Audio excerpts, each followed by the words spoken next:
अंतकाळी जो स्मरण करतो तो, रोज जो स्मरण करतो तो नाही, अंतकाळी स्मरण झालं पाहिजे. अंतकाळी नाम आले ज्याच्या मुखा, तुका म्हणे सुखा पार नाही. अंतकाळी नाम आलं पाहिजे मुखामध्ये. मग त्या अनुषंगानं आज या ठिकाणी प्रवचन रूपी सेवेकरता जो श्लोक निवडला तो श्रीमद भगवद्गीतेतील श्लोक आहे. भगवान श्रीकृष्ण अर्जुनाला उपदेश करतात, अर्जुना संकरो नरकायैव कुलघ्नानां कुलस्य पतन्ति पितरो ह्यश्याम लुप्त पिंडोदक क्रिया.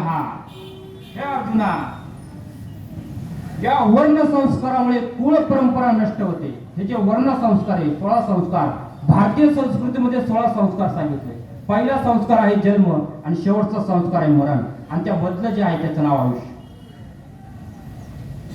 आणि हे आयुष्य जगत असताना असं आयुष्य जगा, या जन्मावर आणि या जगण्यावर आपण एकदा नाही तर 100 वेळा प्रेम केलं पाहिजे.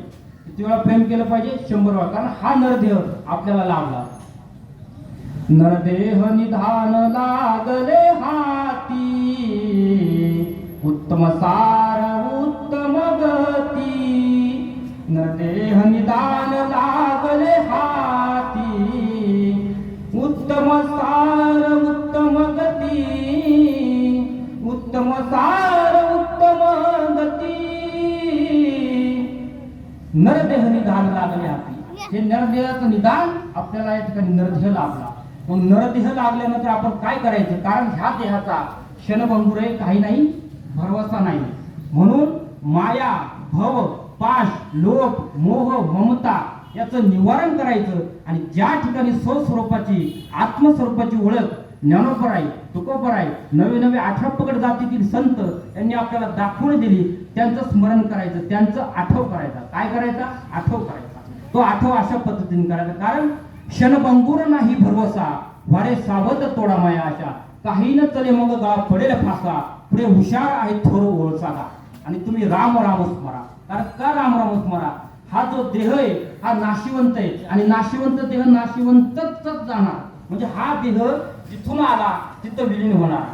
पंचमहाभूतातून हा देह आपल्याला मिळाला. महाराज, पृथ्वी, आप, तेज, वायू, आकाश, जिथून आला तिथं जाणार. मातीचा देह मातीला मिळणार.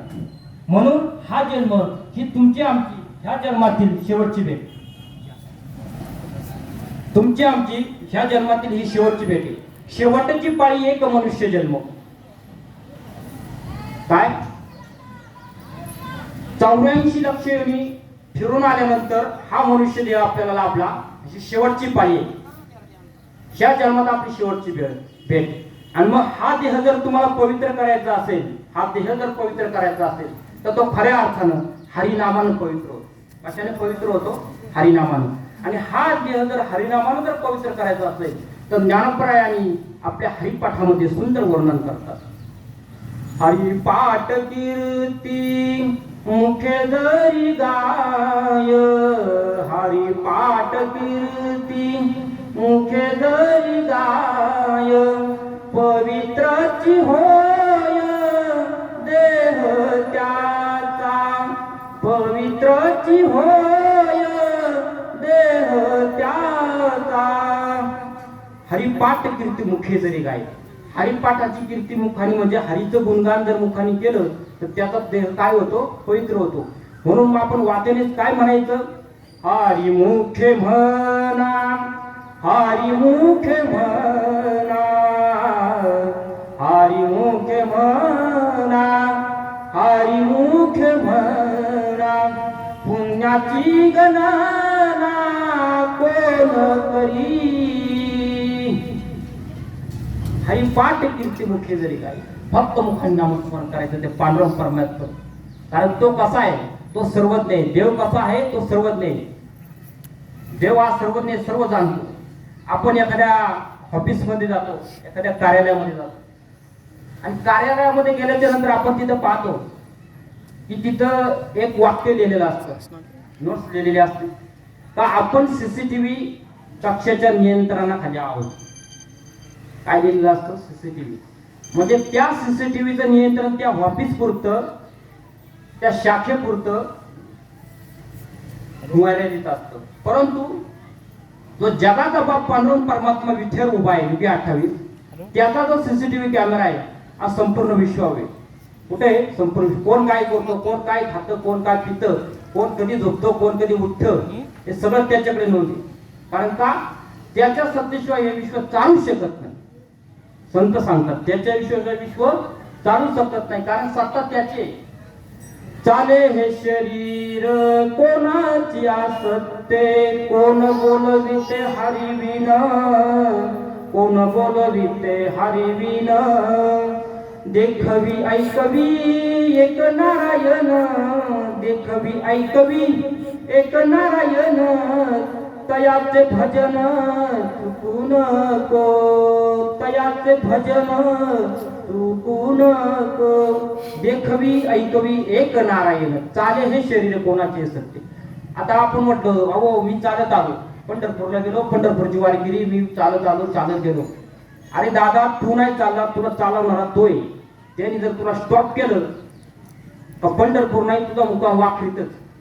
कारण कसं महाराज चालवणारा तोय ती एक शक्ती आहे. देव आहे की नाही आपण जर म्हटलो देव आहे मग आहे तर दाखवा, देव आहे की नाही आहे तर दाखवा. कुठे देव? अहो देव हा चराचरात व्यापून भटलेला अव्यक्त निराकार नाही जे आकार, जेथोनी चराचार हरिसे म्हणजे. देव हा सर्व अंशात देव नटलेला आहे. देव अंशात नटलेला आहे. फक्त त्याला ओळखण्याची आपली काय पाहिजे? ताकद पाहिजे, पॉवर पाहिजे, इम्युनिटी पॉवर. आणि ती पॉवर भक्तीशिवाय नाही. कारण एकदा तुम्ही भक्तीचा हात धरला, कोणाचा हात धरला? भक्तीचा. एकदा माणसाने भक्तीचा हात धरला का मागे ज्ञान, वैराग्य आणि धर्म येतो. पुढे भक्तीने धरिले हात, मागे ज्ञान वैराग्य धर्म येत, मागे ज्ञान वैराग्य धर्म येत. पुढे भक्तीने धरिले हात, पुढे भक्तीने धरिले हात, पुढे भक्तीने धरिले हात, मागे ज्ञान वैराग्य धर्म येत, पुढे ज्ञान वैराग्य धर्म येत. भक्तीचा हात करायचा. कशाचा हात करायचा? भक्तीचा. मग आजचा जो दिवस आहे हा खऱ्या अर्थाने कृतज्ञता व्यक्त करण्याचा दिवस आहे. कुठला? कृतज्ञता व्यक्त करायचा. आज आपण हे पुण्यस्मरण करतो मामांचं. मामांचं पुण्यस्मरण करत असताना खऱ्या अर्थानं मामांचा जीवनपट जर आपण जर पाहिजे जर ठरला तर मामा वयाच्या अवघ्या 7व्या वर्षापासून ज्यांनी स्वतःला परमार्थामध्ये वाहून घेतलं ते मामा.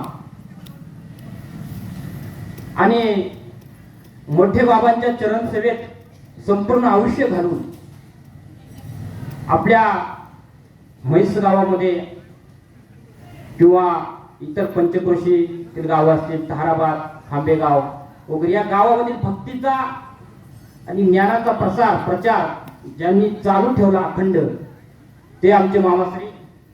कारण जगद्गुरु तुकाराम महाराज सांगतात की अशी व्यक्तिमत्व, असे थोर महात्मे कुठेही जन्माला येत नाही. त्यासाठी प्रारब्ध उत्तम लागतं, संचित उत्तम लागतं. कारण तुकोबरायांचं एक प्रमाण आहे, पवित्र ते कुळ पावन तो देश, जेथे हरीचे दास जन्म घेते. कुळ पवित्र, देश पावन आणि तेथे हरीचे दास जन्म घेते. मग हे हरीचे दास खऱ्या अर्थाने ते मामा. कारण दास होणं हे भक्ताच्या अंकित असतं महाराज. दास होणं हे भक्ताच्या अंकित असतं. कारण देव तारी त्याला कोण मारी आणि देव मारी त्याला कोण तारी. आज आपण पाहतो मनुष्य असतो महाराज. मनुष्य जीवन जगत असताना लोकांतामध्ये माणूस कसाही वागतो महाराज. लोकांतात माणूस कसा वागतो? व्यवस्थित आपण राहिलं पाहिजे, व्यवस्थित वागलं पाहिजे, नीटनेटके कपडे घातले पाहिजे, व्यवस्थित माणसाबरोबर बोललं पाहिजे, काकाला काका म्हटलं पाहिजे, मामाला मामा म्हटलं पाहिजे. परंतु एकांतात माणसं अशी राहतात. परंतु एकांतातही चांगलं राहणारं व्यक्तिमत्व आणि लोकांतही चांगलं राहणारं व्यक्तिमत्व ते म्हणजे मामा. लोकांतात माणूस चांगला राहील याची शाश्वती आहे, पण एकांतात माणूस चांगला राहत नाही. एकांतात राहिला की त्याच्या मनामध्ये विचार येतात, लोभ येतो, मोह येतो, माया येतो. परंतु कुठलाही प्रकारचा द्वेष कुणाबद्दल, कुठल्याही प्रकारची वाईट भावना अजिबात ज्यांच्या मनात नाही ते म्हणजे मामा. कारण मामांनी आपल्या जीवन कार्य करत असताना म्हैसगावमध्ये बाल संस्कार केंद्र आणि स्थापन केलं. त्या पद्धतीने मामाने भक्ती करत असताना स्वाध्याय पंथाची आणि त्यांनी स्थापना केली. पांडुरंग शास्त्री आठवले दादा यांच्याबरोबर सुद्धा मामांनी 15-20 वर्ष फिरून आणि स्वाध्याय संप्रदायाचा प्रचार केला. आता मामांचं हे महान कार्य आहे. कारण या कार्याला तोड नाही. कारण का तोड नाही? तर कार्य करणारा उत्तम असावा लागतो, कार्य करणारा कुशल असावा लागतो. आणि कुशल मार्गदर्शन जिथं आहे, कुशल कार्यकर्ता जिथे तिथं आणि परमात्मा आणि अंशात नटलेला असतो. खऱ्या अर्थानं देव ज्यांच्या अंतःकरणात होता, देव ज्यांनी हृदयात साठवला ते दादा, ते मामा. कारण देवाला हृदयात साठवावा लागतो. कुठं साठवावं लागतं? हृदयात. हृदयबंदी खाना केला आत विठ्ठल कोंडीला. हृदयबंदी खाना केला आत विठ्ठलाला ज्यांनी कोंडलं जिजाना काय म्हटले? मी विठ्ठलाला इथं साठवलं. आणि अलीकडे जर म्हटलं तर देव कुठे आहे, देव कुठे आहे? तुकोबरायांना आणि लोकांनी प्रश्न विचारला, आम्हाला देव दाखवा. आणि प्रश्न विचारल्यानंतर देव दाखवा. तुकाराम म्हटले, अहो बाबा हो, देव दाखवायची गोष्ट नाही, देव अनुभवायची गोष्ट आहे. देव हा अनुभवता आला पाहिजे. हा विश्वात्मक देव जो आहे हा अनुभवातून आपल्याला पाहायला मिळतो. देव घ्या कोणी आयता आला घर पुसोनी. मग देव आलाय, आयता आलाय, तुमचं घर विचारत आला, देव घ्या. तुकोबराय सांगतात 16व्या शतकामध्ये जगाला ओरडून सांगणारे तुकोबर आहे. अरे देव घ्या त्यावेळेस लोक म्हटली आम्हाला देऊ नको, आम्हाला देवाची गरज नाही. देव न लगे साठवणीचे रुदले लागले. अरे बाबा देव घ्या नका, पण देवबंदला भाव बुडाला काय करू? मग तुमचा भाव बुडाला त्या ठिकाणी तुम्हाला देवाची काय गरज? पण तुकाराम महाराज म्हणले, अशा या हीन समाजाला, अशा या अज्ञानी समाजाला ज्ञानाकडे वळवण्याचा मार्ग दाखवला पाहिजे. म्हणून वयाच्या 16व्या वर्षी ज्यांनी ज्ञानेश्वरी सारखा महान ग्रंथ जगासमोर ठेवला ते विश्वमाऊली ज्ञानोबा आहे. जगासमोर ठेवला ज्ञानेश्वरी ग्रंथ. आणि मग ज्ञानदेव महाराजांनी अधिकाऱ्यांनी बोलावं, नामा म्हणे ग्रंथ श्रेष्ठ ज्ञानदेवी एकतरी ओवी अनुभवावी. अख्खी ज्ञानेश्वरी नका वाचू महाराज, फक्त एक ओवी अनुभवा. ज्ञानेश्वरीत काय दडले काय नाही ते पहा.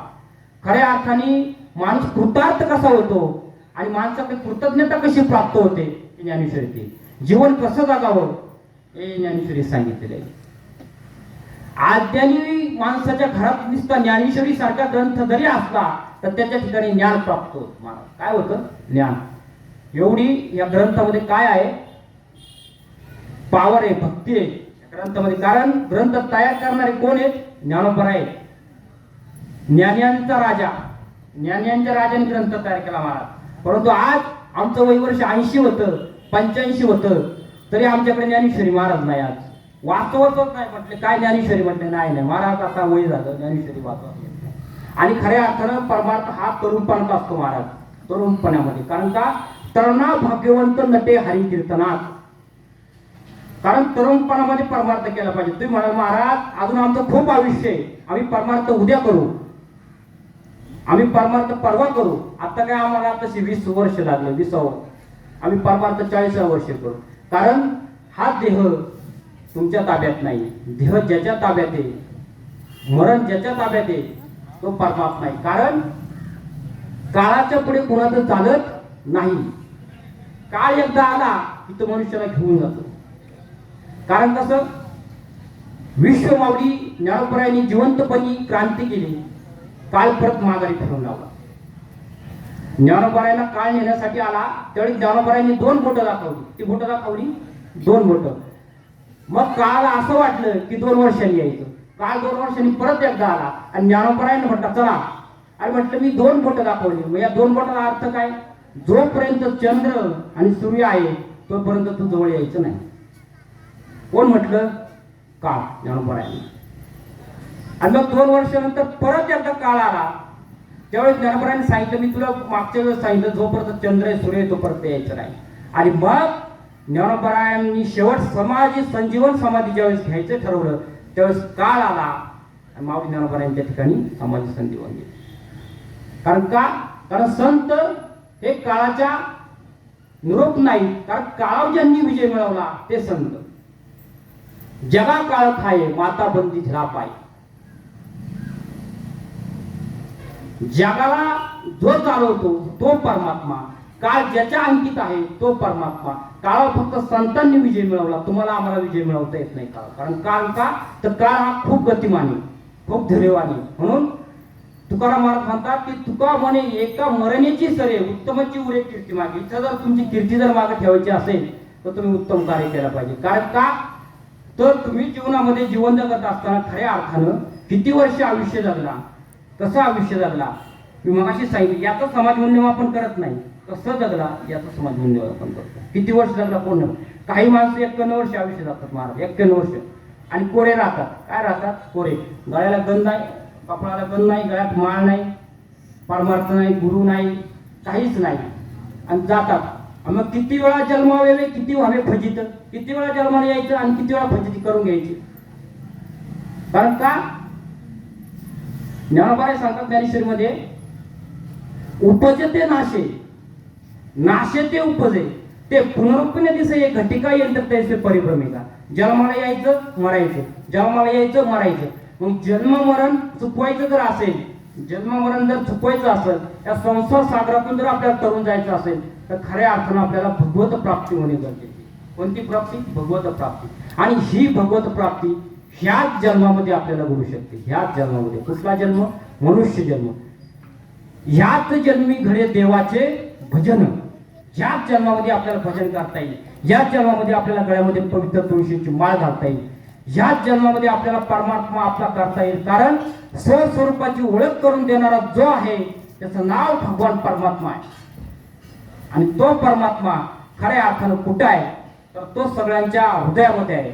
आणि जोपर्यंत माणसाला माणसातला देव कळत नाही तोपर्यंत खऱ्या अर्थानं त्यांचा परमार्थ हा शून्य समजावं. राष्ट्रसंत तुकडोजी महाराज यांनी सांगितलं की दगडात देव नाही, दगडात देव नाही, दगड धोंड्यामध्ये देव तुम्ही पाहू नका. तुम्ही देव कुठं शोधा? तुम्ही माणसात देव शोधा. ज्याला माणसात देव कळला त्याला मूर्तीतला देव समजण्याची गरज नाही. कारण मूर्तीमध्ये काय असतो? प्राण असतो. आपण मूर्तीची काय करतो? प्राण प्रतिष्ठा करतो. खऱ्या अर्थाने त्यामध्ये प्राण असतो. पण खऱ्या अर्थाने देव जर पाहिजे असेल तर माणसात पहा. एखादा मनुष्य भुकेने व्याकुळ झालाय, एखादा मनुष्य भुकेने व्याकुळ झालाय, तो आपल्याकडे पाणी मागतोय, तो आपल्याकडे अन्न मागतोय. आपली देण्याची दानता आहे तरी आपण त्याला म्हणतो जा, चल माझ्याकडे भाकर नाही, पाणी नाही, काय नाही, निघून जा. तो निघून जातो. त्याला तुमचं दार नाही, त्याला दुसरं दार आहे. परंतु देव जो पाहतो तो ज्ञान चक्षुने पाहतो. यांनी अमुक अमुक तारखेला अमुक अमुक वारी एक सन्मुख माणूस विनमुख पाठवला, एक संत सेवेतला माणूस विनमुख पाठवला. त्याला अन्न दिलं नाही, त्याला पाणी दिलं नाही, याची नोंद तिथे होते. कुठं होते? बरोबर. कारण ज्यांनी तहानेल्याची तहान जाणली, ज्यांनी भुकेल्याची भूक जाणली तो खरा देव. तिथे देवी महाराज. कुठे देवी? तिथे देवी. आणि तुम्ही जर देव जर 5-5 जर घेतले संपूर्ण आयुष्य जाईल महाराज, पण देव मिळायचा नाही. कारण देव हा अनुभवायची गोष्ट आहे आणि हा देव अनुभवातून मिळतो. आज वारकरी संप्रदायामध्ये अनेक संत जन्माला आले महाराज. 18 पगड जातीमध्ये अनेक संत जन्माला आले. या संप्रदायामध्ये संत जन्माला येत असताना कुणीही जातीचा इथे विचार केला नाही, पंथाचा विचार केला नाही, धर्माचा विचार केला नाही. कारण का? यातायाती नाही विष्णुदास. कारण विष्णुमय जग वैष्णवांचा धर्म, भेदाभेद भ्रम अमंगळ हा विष्णुदासांचा हा धर्म आहे. कारण का? तुका म्हणे येथे करावे कीर्तन, सन्मुख ते चरण देवाचे. सन्मुख जे चरण आहे ते देवाचं आहे. इथे आल्यानंतर आपण काय करायचं? देव तो आपलाच करतात. जाती जातीचा इथं पद्धत नाही, जातीचा व्यवहार नाही. उंच निंच काही नेणे भगवंत, तिष्ठे भाव भक्त देखून या. दासी पुत्र कन्या विदुराच्या बक्षी, दैत्य घरी रक्षी प्रल्हादासी. चंद्रंगू लागे रोहिदासा संगे, कबीराच्या मागे शेले म्हणी. कबीर लतीफ मुमीन मुसलमान, सेना नावी जाण विष्णुदास. सर्व संत आणि एकत्र येऊन ज्यांनी परमार्थ केला, ज्यांनी परमार्थाची शिदोरी आपल्याला दाखवली ते संत. म्हणून जो जीवनामध्ये शांत झाला तो संत. जीवनात काय व्हावं लागतं? शांत व्हावं लागतं. जीवनामध्ये नम्रता पाहिजे माणसाचं महाराज. काय पाहिजे? नम्रता. काही माणसं महाराज तुम्हाला सांगतो काहीच नसतं जवळ बरं, काहीच नसतं. काय असतं? 2-4 टेम्पो असतात, 2-3 पिकअप असतात आणि 4-5 मोटरसायकली असतात आणि 10-12 एकर जमीन असते. महाराज आम्ही जातो कीर्तनाला, प्रवचनाला, महाराष्ट्रभर फिरत असताना एक अनुभव येतो. ज्यावेळेस कीर्तनाला विषय असतो ना महाराज, कीर्तनाला उशीर एक अर्धा पाऊण तास. महाराज चला आपण एक फेरफटका मारू. मग फेरफटका मारायला गेलं महाराज, तेव्हा समोर दिसतं ना, तिथून तेवढं आपले आणि इथून एवढं हे आपले, आणि 4 प्रकार दिसतात ना ते आपले आहेत आणि हे सर्व आपले. आणि हे आपले वडील आहेत. काय नाही जमलं बाबाला, माय काय नाही जमलं, सगळं मीच केलं. कोणी केलं? मी केलं. आता मी केलं जर म्हटलं तर अहंकार जवळ आला. काय आला? अहंकार जवळ आला. आणि मी पण एकदा भक्ताच्या ठिकाणी आला तर पार मारतो शून्य होतो. काय होतो? शून्य होतो. कारण अहंकारा नाडीले तुका म्हणे वाया गेले. अहंकाराने आता नाडलं तर महाराज परमार्थ शून्य. मग खऱ्या अर्थानं तुम्हाला परमार्थ करायचा असेल, मग आम्ही म्हणतो महाराज हे तुम्हाला वडिलांनी जन्म दिला, ते तुमचे जन्मदाते आईचे महाराज. जन्म कोणी देत? कुणी देत नाही. जन्म कोण देत? जन्म कोण देतो? जननी जनका नाही ठाऊक लौकाचार. काय? जननी जनकाला माहिती आहे का हा जो माझा अपत्य आहे, मी याला जन्म देणार, हा माझं नाव काढणार.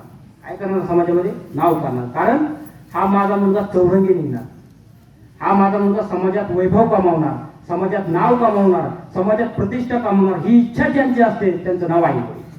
कारण आपल्या भारतीय संस्कृतीमध्ये मातृदेवो भव आणि पितृदेवो भव का म्हटलं पाहिजे? मातेला का पहिला सन्मान दिला? कारण संपूर्ण विश्वामध्ये जे जे महान तपस्वी, महान नेतृत्व घडवण्याची ताकद मातेमध्ये होती. ज्या जिजाई मातेने वयाच्या 16 वर्षी शिवाला भक्तीचं, ज्ञानाचं आणि वैराग्याचं शिक्षण दिलं, त्या राजमाता जिजाऊ असेल. शिवाला जिजाई महासाहेबांनी सांगितलं की शिवा, तुला 18 पगड जातीतील सर्व मावळे एकत्र करायचे आणि हिंदवी स्वराज्य स्थापन करायचे. ही शिकवण ज्यांनी दिली ते राजमाता जिजाऊ. माता पवित्र लागते महाराज. मुलं जर जन्माला चांगली यावं असं जर वाटत असेल तर माता पवित्र लागते, कुश पवित्र लागते. आणि अशा मातेची पुटी अशी विद्वान पुत्र जन्माला येतात की ज्या अनुसया मातेने मामांसारखे सुपुत्र आणि जन्माला लागते महाराज. अशी पुत्र पुढे जन्माला येते महाराज. कारण का?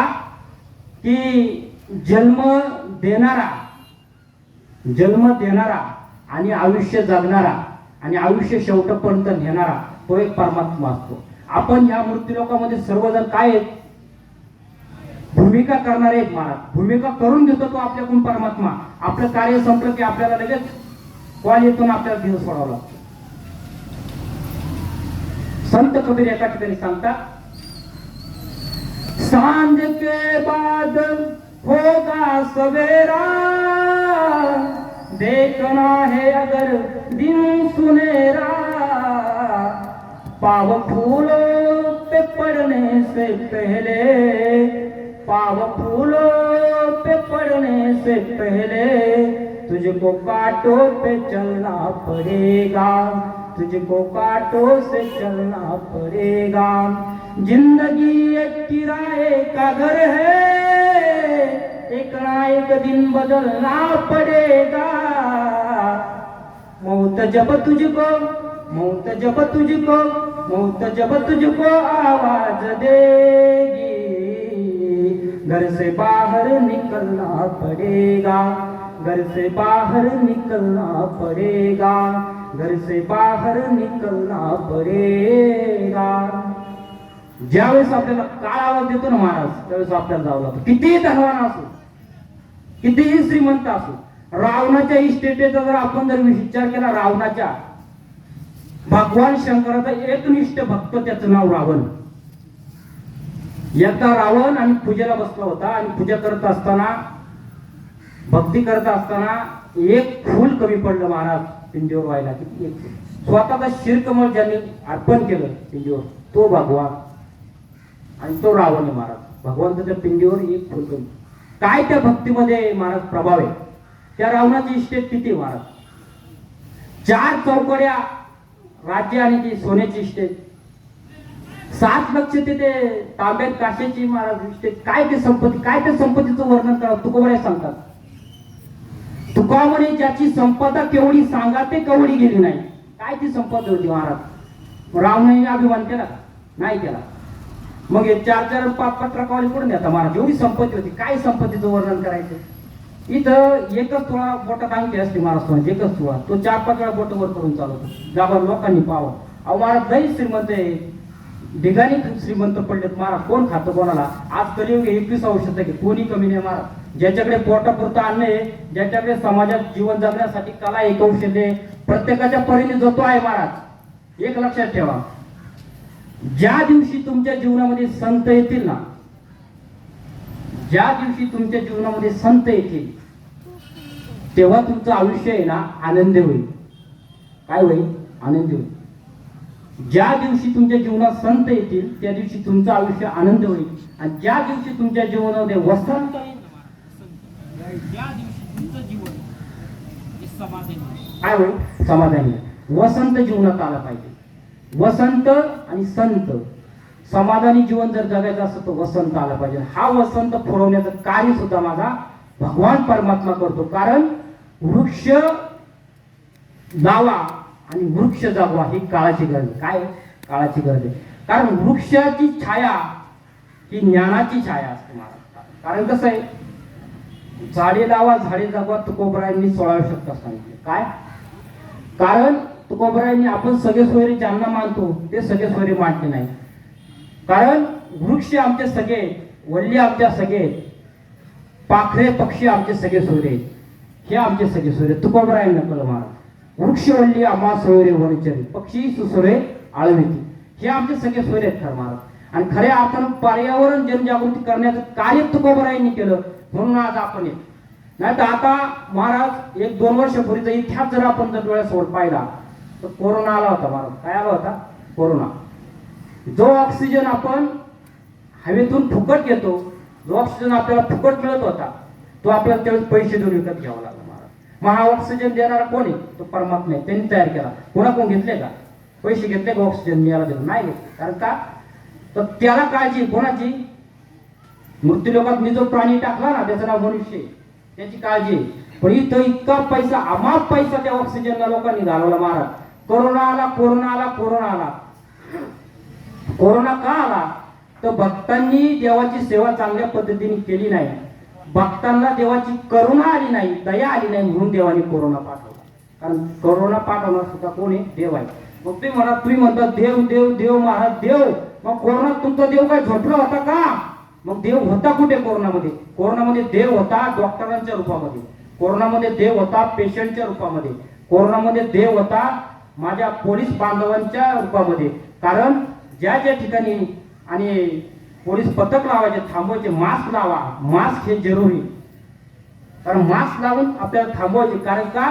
सदरक्षण आहे, खलनिग्रहण आहे. ज्यांनी ही मंत्र आणि जगासमोर ठेवलेला आहे, कारण ते पोलीस यंत्रणा सुद्धा आणि सक्ष होते, त्यांच्या रूपामध्ये देव होता महाराज. डॉक्टरच्या रूपात देव होता. देव कुठे होता? देव महाराज झोपलेला देव हा काय आहे? जागा आहे. देव आपल्याला जागा करतो. देव कोणाला जागा करतो? आपल्याला जागा करतो. उठा जागे वारे आता, स्मरण करा पंढरीनाथा, भावे चरणी ठेवा माथा, चुकवी व्यथा जन्माच्या, धनदारा पुत्र जन, बंधू सोय रे पिशून, सर्व मिथ्या हे जाणून, शरणरी घा देवासी, उठा जागे वारे आता, स्मरण करा पंढरीनाथा. उठा जागे वा. कोण म्हणते? साधू संत म्हणतात आपल्याला. कोणाला? जीवाला. कारण हा जो जीव झोपलाय हा अज्ञानात झोपलाय महाराज. कशा झोपलाय? अज्ञानात. आणि अज्ञानरूपी झोपेतून जो जागा करतो आणि ज्ञानरूपी झोपेकडे जो वळवतो त्याचं नाव संत. म्हणून जीवनामध्ये तुम्ही संत जोपर्यंत जीवनात येत नाही तोपर्यंत आपला वसंत फुलणार नाही महाराज. काय? वसंत. म्हणून संत जीवनामध्ये आले पाहिजे. कारण आपल्या जीवनात जे घडतं महाराज ते हिताकरता घडतं, चांगल्याकरता घडतं. काय? देव हा आपल्या हृदयात आहे. देव कुठे आहे? हृदयात आहे. फक्त त्याला ओळखण्याची ते काय पाहिजे? आंतरिक शक्ती पाहिजे. आंतरिक शक्ती. एक दृष्टांत असा आहे, एक धनवान माणूस होता आणि तो धनवान माणूस आणि तीर्थयात्रा करत करत चालला असताना त्याला वाटलं आपल्याकडे धन भरपूर आहे, परंतु आपण तीर्थयात्रा केली पाहिजे. आता आषाढीची वारी चालू आहे, पंढरपूरला गेलं पाहिजे. या अनुषंगानं तो माणूस निघाला आणि तीर्थयात्रा करीत असताना दरमदल करत मदल करत चालला होता. आणि त्या तीर्थयात्रेमध्ये खूप असे असंख्य लोक होते महाराज, 1000-2000 लोक. आणि चालत असताना त्या दिंडीमध्ये एक अट्टल चोर होता. कोण होता? अट्टल चोर होता. आणि त्या चोराला माहित होतं की आमच्या माणसाकडे एवढं धन आहे. काय आहे? आमच्या माणसाकडे एवढं धन आहे. मग आता याचं धन मला कसं मिळेल, ह्या विचारात तो चोर होता. तो धनवान आणि एका गावामध्ये दिंडी थांबली. आणि थांबल्यानंतर संध्याकाळची जेवण वगैरे झालं आणि झोपण्याची व्यवस्था झाली. आणि झोपल्यानंतर आता धनवान म्हणला याच्याकडे एवढं धन यायला पैसे ठेवायला जागा नाही, याची आता आपण संपत्ती हडप करायची, हा विचार त्याच्या डोक्यात. आणि धनवान माणूस झोपला. झोपल्याच्या नंतर महाराज हा अटक चोर उठला. आता चोरच तो, चोराला झोप असते का? नाही. चोराच्या मनात काय असतं? ताण नसतं, त्याला काय झोप नाही. तो त्या ठिकाणी उठला आणि त्याच्या उशी खाली तो चाक पडू लागला. इथं मला धन मिळतं का? पाय लागला. उशी पाहिली, काही धन मिळालं. सकाळ झाली, परत दिंडीत धर्मधन ज्ञानबा तुकाराम श्री ज्ञानदेव तुकाराम ज्ञानदेव तुकाराम ज्ञानदेव तुकाराम ज्ञानदेव तुकाराम ज्ञानदेव तुकाराम ज्ञानदेव तुकाराम अशी ज्ञानदेव तुकाराम करत करत दिंडी परत गेली दुसऱ्या गावामध्ये. तिथं तो अटक करून उठला. पण आज मी याचं धन हडप करणार, आज मी याचं धन चोरणार. मग त्यांची उशी उचलली त्या चोराने आणि पाहिलं त्याही दिवशी त्या उशी खाली काही भेटलं नाही. असं करता करता पंढरपूर जवळ आलं महाराज. तीर्थाचं ठिकाण जवळ आलं. धन काय मिळाला. चोराची अक्कल गुम झाली. काय करावं, धन मिळत नाही. धनाच्या पाठीमागे मी आलोय. आज एक नाही दिवस मी याचं धन मिळवणार होतो, पण धन का मिळत नाही. मग प्रत्यक्ष त्या धनिकाची त्यांनी भेट घेतली. म्हटले अहो मला तुम्हाला एक प्रश्न विचारायचा आहे. म्हटलं काय? म्हणजे अहो मी अट्टल चोर आहे. म्हटले मग? अहो तुम्ही धनवान आहेत. म्हटले हाय. म्हटले तुम्ही एवढे दिवस तुमचं धन कुठे ठेवत होता मला सांगा तरी. म्हणजे तुला काय सांगू, माझं धन तू चोरायला आला, मी तुला सांगतो धन कुठे आहे माझं. म्हटले सांगा तर खरं. म्हटले असं म्हणतोस? म्हटले हो. म्हटले अरे तू चोर आहेस हे मला माहित होतं आणि तू माझ्या धनावर टपलेला हेही मला माहित होतं. मी शेवटपर्यंत जे धन ठेवलं हे तुझ्या उशाखाली ठेवलं. कुणाच्या उशाखाली? चोराच्या उशाखाली. कुणी ठेवलं? धनिकाने ठेवलं. आणि हा कोणाची उशी चाप पडत होता? श्रीमंत माणसाची, धनिकाची. म्हणजे देव कुठं आहे? अंतःकरणात आहे. आणि देव शोधितोय कुठं? बाहेर. देव आहे हृदय मंदिरी शोधून पाहे. देव हा आपल्या अंतःकरणात. देव आपण कुठे शोधतो? बाहेर शोधतो. म्हणून देव अंतरात शोधा. कोणी सांगितलं? जनाईंनी सांगितलं. कारण देव आहे हृदय मंदिरी शोधून पाहे. देव नटला नाना परी भरून उरला चराचरी. जरी म्हणे भक्तासाठी निळा झाला चरित. मग देव इथं शोधा. नको तिथं लोक देव शोधतात. पुढं नको तिथं देव. आणि नको तिथं देव शोधणार मला देव तर नाहीच भेटणार, परंतु त्याचा जन्म काय जाणार? व्यर्थ जाणार. मग हा जन्म जर आपल्याला व्यर्थ घालवायचा नसेल, आपल्याला ही जी येरदार आहे जन्माला यायचं मारायची ही जर घालवायची असेल, कारण का सर्व सुख गोडी साई शास्त्री निवडी. रिकामा अर्ध घडी राहू नको. कारण अर्ध घडी राहायचं नाही, रिकामं राहायचं नाही, नाम घेतल्याशिवाय जायचं नाही. कारण जीवनामध्ये आल्यानंतर आपण गुरु केला पाहिजे. गु म्हणजे गुह्य आणि रु म्हणजे हृदयातला जो सांगतो त्याला गुरु म्हणावं. शिष्याला अखंडपणे आणि श्रीमंत माझा शिष्य व्हावा ज्ञानानं ही धारणा ज्याची असते त्याला गुरु म्हणावा. आणि जो संपूर्ण जीवन गुरुसाठी शिष्यासाठी समर्पित करतो त्याला गुरु म्हणा. कारण गुरु आहेत आहे घरोघर आहे ते गुरु आहेत महाराज. जो संस्कार मुलांना देतो वडील ते गुरु आहेत आपल्यासाठी. आई मुलांना चांगला संस्कार देते, आई एक गुरु आहे. आता वडील जर पाहिलं तर प्रत्येकाला भागवतामध्ये वर्णन आलं महाराज. प्रत्येकाला 5 बाप सांगितलेले महाराज. जन्म देणारा एक, उपनयन करणारा एक, जन्म मरणाच्या बंधनातून सोडवणारा एक आणि या देहाच्या संबंधातून सोडवणारा एक. हा 5 तत्वाचा जो देह आहे, या देहाच्या अधीन जो आहे तो संत आहे, तो गुरु आहे. कारण अशा पुत्राच्या पोटी जन्माला यायचं की त्याचा वंश मुक्तीला गेला पाहिजे. तुकोबाराय सांगतात की जगी आईचा बाप व्हावा, त्याचा वंश मुक्तीस जावा, उठा येता हरले पापा, ज्ञान देव माय बाप. कारण अशा बापाच्या पोटी जन्माला यायचं त्याचा वंश मुक्तीला गेला पाहिजे. आता अशा बापाच्या पोटी काही काही संतात जन्माला येतात, त्या बापाचा वंश करणं सगळ्याचा वंश म्हणजे काहीच उपयोग नाही. कारण का तुका म्हणे येथे पाहिजे जातीचे येऱ्या गबाळाचे काम नाही. परमार्थ जातीचे मला पाहिजे. मला जातीचे म्हणजे परमार्थ कळला पाहिजे. खरा काय कळलं पाहिजे? परमार्थ. आणि परमार्थ जोपर्यंत आपल्याला समजत नाही, कळत नाही, तोपर्यंत आपण यशस्वी होत नाही.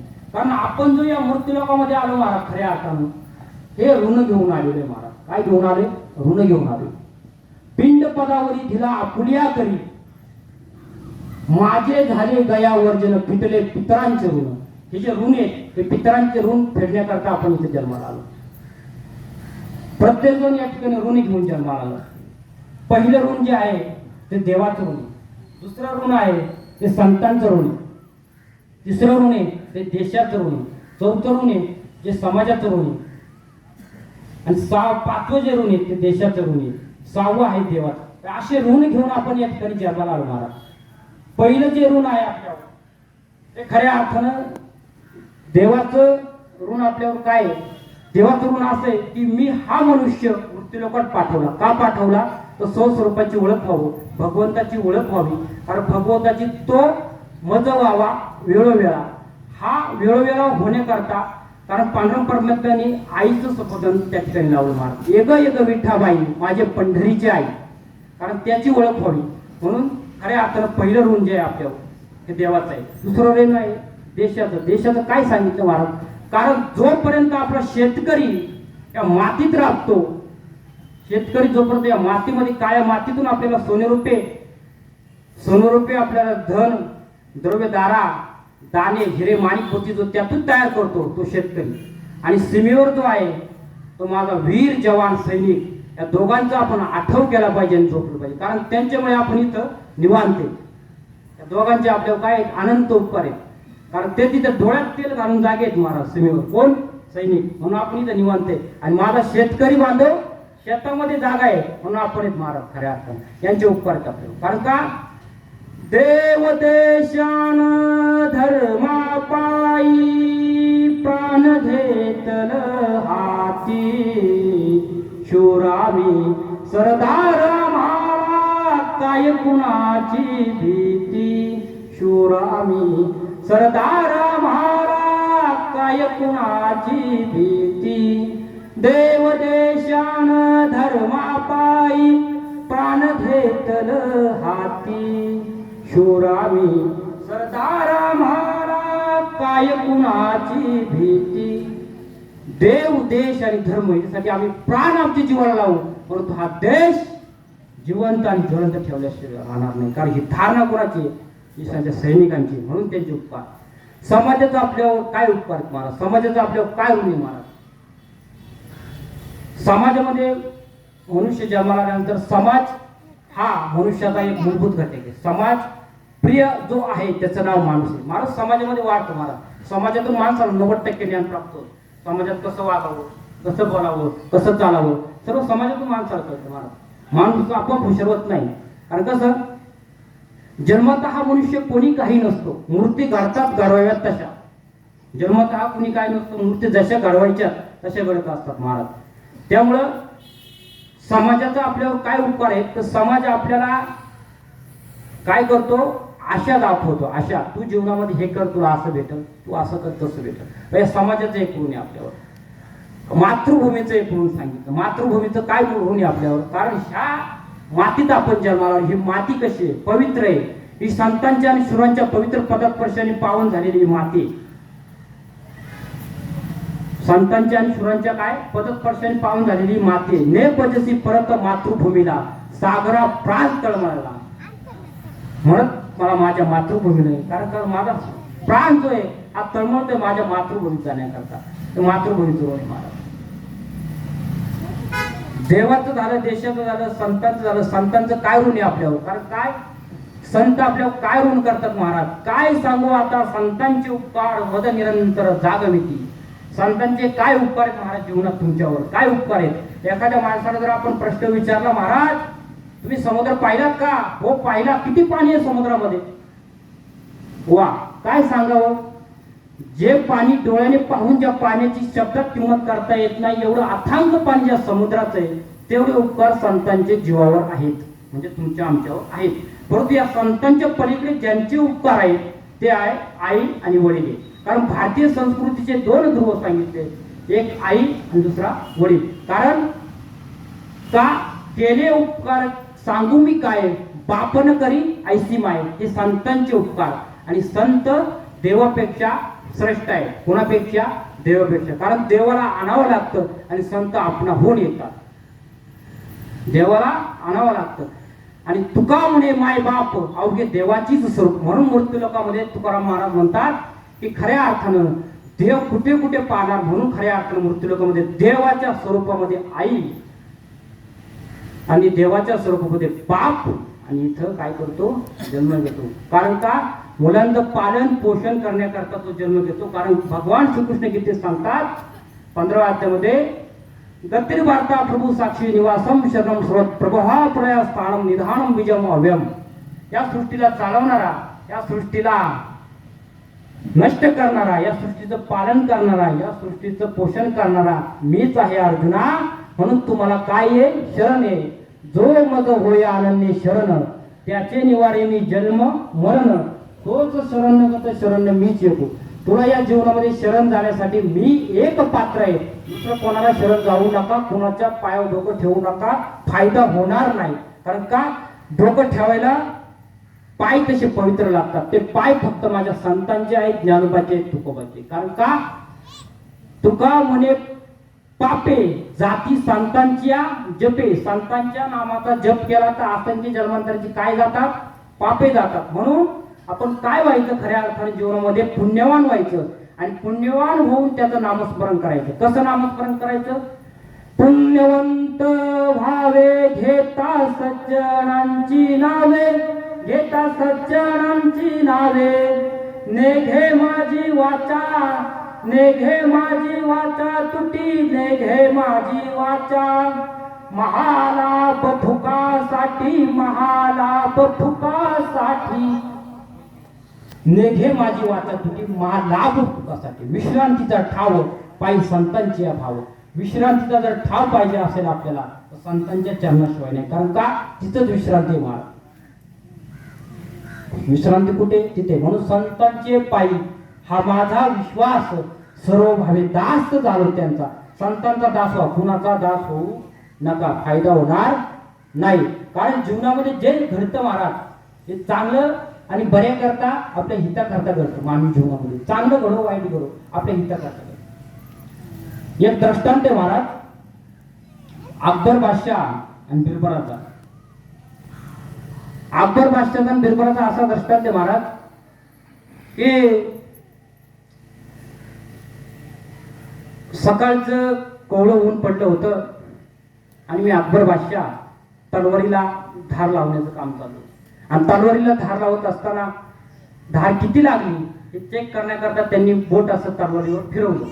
आणि तलवारीवर बोट फिरवल्यानंतर त्यांचं ते बोट तुटून खाली पडलं. काय झालं?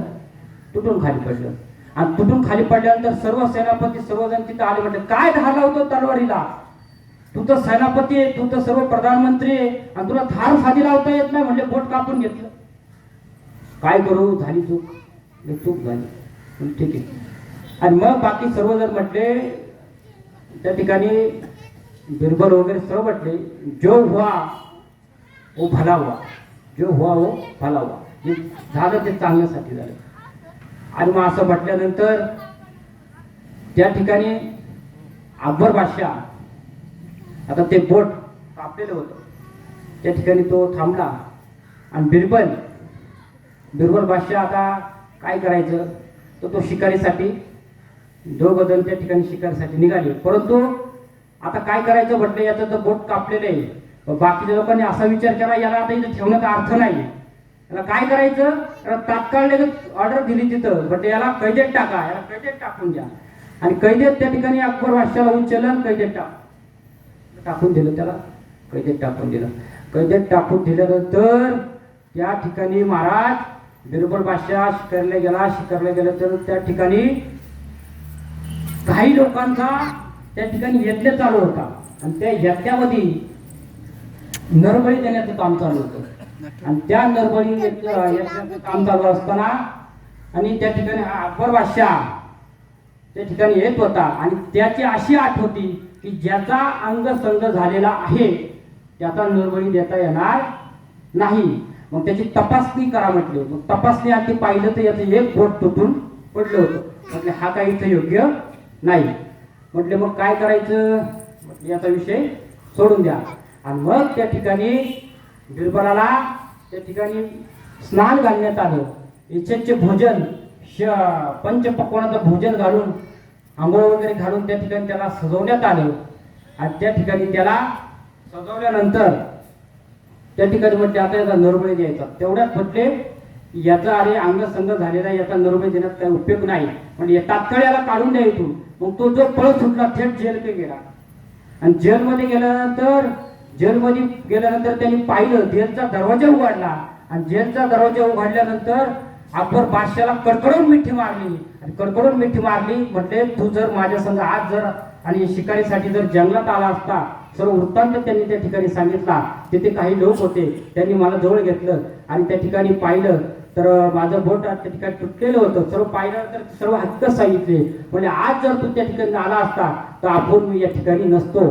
म्हणून तुझं जे बोट तुटलं होतं ते चांगल्या करता तुटलं होतं, तुझ्या हिताकरता तुटलं होतं, म्हणून आज या ठिकाणी आपली भेट झाली. आणि म्हणून त्यांनी सांगितलं की जे होतं जे व्हा व आजच्या व्हा, जे तुझं बोट जर तुटलं नसतं खऱ्या अर्थानं तर आज आपली भेट झाली नसती. तू आज कुठे असता, वैकुंठवासी असता, तू आज वर असता आणि मी ते एकटा खाली असतो. म्हणून अकबराचं वर्णन असं केलं महाराज. दृष्टांत आपला सिद्धांत असा आहे, जे जीवनात होतं चांगलं आणि वाईट ते आपल्या हितासाठी होतं. म्हणून नको खेद करू कोणत्या गोष्टीचा पती लक्ष्मीचा जाणत असे, आवडीने भावे हरिनाम घेसी, तुझी चिंता त्याची सर्व आहे. तुझी चिंता करणारा तो आहे, तो भगवान परमात्मा आहे. म्हणून आपण कुठल्याच प्रकारचा त्या ठिकाणी भेदभाव करायचा नाही आणि चिंता करायची नाही. कारण परमार्थी माणूस हा निश्चिंत असतो आणि संसारी माणूस हा चिंतेत असतो. परमार्थी माणूस हा निश्चिंत असतो, कारण त्याला काय चिंता करायची, कारण हे जे शरीर आहे हे आपलं नाही, हे शरीर आपलं नाही. हे एक ना एक दिवस काय करायचे, जाळायचे. मग तो चिंता करत नाही. आणि संसारी माणूस काय चिंता करतो, मला जीवनामध्ये पुढे जायचंय, मला प्रगती करायची, मला कडबा करायचा, मला कुटी करायची, मला जनावरांना पाणी घालून आणायचे, मला गावात जायचंय, मला सभा करायच्या. हा संसारी माणूस निश्चिंत चिंतेत असतो. तसा परमार्थी माणसाला चिंता नसते महाराज. परमार्थी माणूस हा खऱ्या अर्थानं निश्चिंत असतो. मग निश्चिंत जो आहे तो परमार्थी माणूस आहे. आणि परमार्थ माणसाकडे हे काय असतं, विवेक असतो. विवेक म्हणजे वैभव. काय असतं, विवेक म्हणजे वैभव. दोन मित्र होते, विवेक आणि वैभव. हे काय करायचे, विवेक आणि वैभव हे दोन मित्र आणि मोळी विकण्याचा व्यवसाय करत होते. आणि मोळी विकण्याचा व्यवसाय करत असताना दोघंही सकाळी लवकर उठायचे, जंगलात जायचे आणि मोळी आणायचे आणि गावच्या ठिकाणी 15 रुपयाला एक मोळी विकायचे. आणि मोळी विकत असताना मोळी विकायचे, पैसे करायचे, हॉटेलात जायचे, भेळ खायचे, जेवायचे, झोपायचे, असा त्यांचा दिनक्रम चालू होता, विवेकचा आणि वैभवचा. आणि मग करत असताना 1 महिना झाला, 2 महिने झाले, करत असताना एक दिवस जंगलात गेले, कोयता घेतला आणि मोळी काढली. आज पहिल्यापेक्षा मोठी मोळी काढली. 15 रुपयाला जाणारी मोळी आज 30 रुपयाला मोळी गेली. 30 दुने 60, दोघांच्या मोळीचे 60 रुपये आले. आणि 60 रुपये आल्यानंतर ते गावच्या बाजारामध्ये गेले आणि त्यांनी यथेच्छ भोजन केलं. म्हणजे आजची चिंता मिटली. आजची चिंता याची मिटली, कोणाची, पोटाची. खुश झाले दोघं घरी. आणि खुश झाल्यानंतर मग म्हटले आता उद्या आपण सकाळी लवकर उठू, याच्यापेक्षा मोठी मोळी काढू, अजून आपल्याला काय मिळतील, पैसे मिळतील. त्यांच्या ठिकाणी काय तयार झाला, लोभ तयार झाला. काय झाला, लोभ तयार. आणि मग सकाळी उठले लवकर आणि मोळी काढण्यासाठी गेले. आणि मोळी तोडत असताना त्या ठिकाणी कोयता हातात घेतला आणि झाडावर घाव घालत असताना समोरच्या दिशेने आवाज आला, वाचवा वाचवा वाचवा, माझे प्राण वाचवा. असा त्या राजाचा आवाज आला. एका त्या नगरीचा राजा होता, तो वाघाच्या तावडीत होता. इकडे विवेक आणि वैभव त्या दोघांची दमछाक झाली. म्हटले काय करावं, आणि त्या विवेकनी तो कोयता घेतला आणि असं गरकून फिरवतो, तोच वाघ पळून गेला आणि त्या राजाचे प्राण वाचले. राजाचे प्राण वाचल्यानंतर त्या राजाने आणि प्राण वाचल्यानंतर तो महालात गेला आणि आपल्या मंत्र्यांना सांगितलं, हा चौकदारांना सांगितलं की आज माझे जे प्राण वाचले ते त्या 2 मुलांमुळे वाचले. कोणती 2 मुलं आहेत त्यांना माझ्याकडे आज तुम्ही घेऊन या. आणि मग विवेक आणि वैभवला त्या 2 मुलांना आणि राजासमोर उभं केलं आणि म्हटले, आज माझं जीवन तुम्ही मला परत मिळवून दिलं, आज तुम्ही माझे प्राण वाचवले, मागा तुम्हाला काय मागायचं. आता काय मागणार दोघं, प्राण वाचवले ज्याचे ते राजा आहे. आता राजा काय, राजा जे मागेल ते देणार.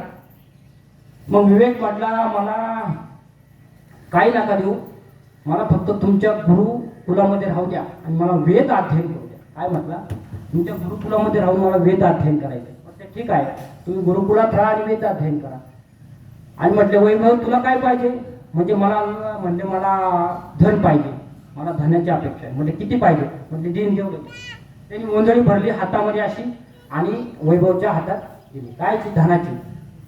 धन दिलं आणि धन दिल्यानंतर वैभव निघून गेला आणि विवेक त्या ठिकाणी गुरुकुलामध्ये राहिला आणि वेद अध्ययन करू लागला. पुढे असे 10-15 वर्षे गेले आणि 10-15 वर्षाच्या कालावधी गेल्यानंतर गुरुच्या ठिकाणी राहणारा हा विवेक त्या ठिकाणी त्याने वेद संपन्न केले, ज्ञान कमावलं.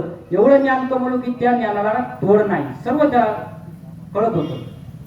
ज्ञान सर्व प्रकारचे घेतलं ज्ञान, कारण दानामध्ये श्रेष्ठ अन्नदान आणि ज्ञानामध्ये श्रेष्ठ ज्ञानदान.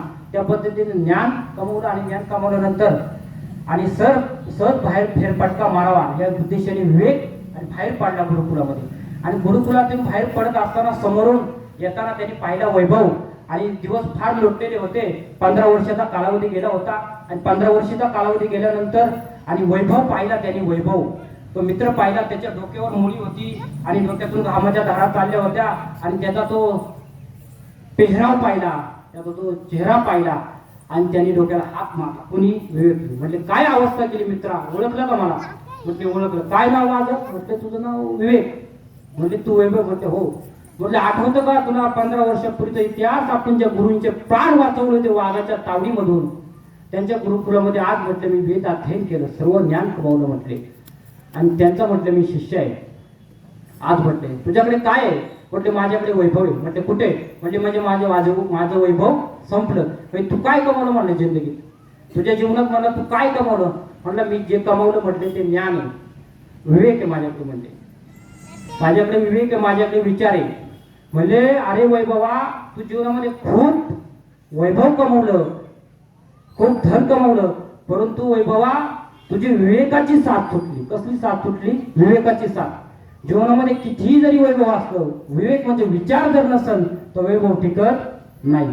म्हणून बुद्धीचे वैभव अन्य नाही तुझे, एका केशी राजे सकल सिद्धी. बुद्धीचं जे वैभव आहे ते टिकवायचं असेल तर खरं बुद्धीला आपण प्रसन्न करून घेतलं पाहिजे. कारण का, बुद्धी कशी आहे, ही चंचल आहे. कारण मर्कटस्य सुरापानम तत्र उच्चिक दर्शनम तन्मध्ये भूत संचार यद्वा तद्वा भविष्यति.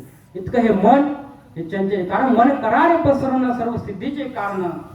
मन हे आपण प्रसन्न केलं पाहिजे. कारण आधी मन गे हाती तोची गणाचा गणपती. मन जर आपण ताब्यात घेतलं तर खऱ्या अर्थानं आपला परमार्थ कसा होतो, सुजलम आणि सुफलम परमार्थ होतो. कारण परमार्थ नव्हे लेकुराच्या गोष्टी, परमार्थ या लेकुराच्या गोष्टी नाही. कारण भक्ती ज्ञाना विरहित इतर गोष्टी न कराव्या, प्रेम भरे वैराग्याच्या युक्ती विवराव्या, ऐशी मर्यादा आहे संतांच्या घरची. म्हणजे ही कीर्तन परंपरा जी महाराज या ठिकाणी आपण वर्ष श्राद्ध आणि संपन्न करत असताना खऱ्या अर्थानं तुम्ही म्हणाल महाराज श्राद्ध हा कर्माचा भाग आहे, श्राद्ध हा कर्माचा भाग आहे, कर्माचा विधी आहे. व इथं कीर्तन का पाहिजे महाराज, प्रवचनच का पाहिजे. कारण कीर्तन ही भक्ती आहे आणि प्रवचन हा तत्वज्ञानाचा विषय महाराज. प्रवचन ही भक्ती आहे, प्रवचन ही खऱ्या अर्थानं तत्वज्ञान आणि कीर्तन ही भक्ती. आणि भक्ती या ठिकाणी भक्तीचं नाव गुणावादून झालं पाहिजे. कारण का, भक्ती ती अशी आहे की एकदा जर केली